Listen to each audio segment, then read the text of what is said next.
look at the condo market in Simcoe. So condos in Simcoe, month over month, were up 5.2%. We went from 485,000 to 510,000.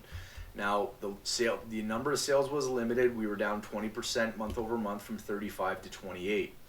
New listings were actually down 15.4%, and median days on market went from 46 days to 28, and the amount of properties that were terminated fell 19%. When we're looking year over year, prices for the condos only down 1.5%, which is holding up quite a bit better than a lot of the other regions that we're seeing. When we're looking at transaction volume, it's up 3.7% year over year, which is a great sign.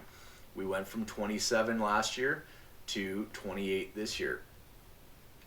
New listings year over year up 3.5%. Days on market is up a day from 27 to 28, and then we saw the amount of terminations increase to 21.4. So let's look at the new listing volume. We actually saw a decrease. So we saw a lot more activity in January. We made the highest number of new listings in the last 5 years, but now that number's come down, as I think we got a little bit front loaded in the January market. We'll see how March and April do. I suspect that we're going to start to see a little bit of an uptick as we head into the spring market. Sales volume, again, a lot better than what we saw in 23-24, but now we've come down a bit here. Things have definitely slowed down again. I think it has a lot to do with the trade war. People are sitting on the sidelines. They're not in a rush.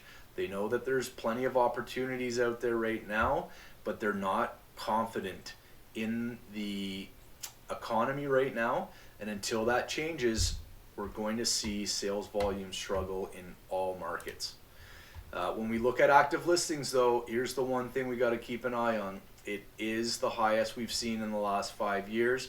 It's significantly higher than what we saw in 2021 and 2022, which is why we saw such big price increases during that time.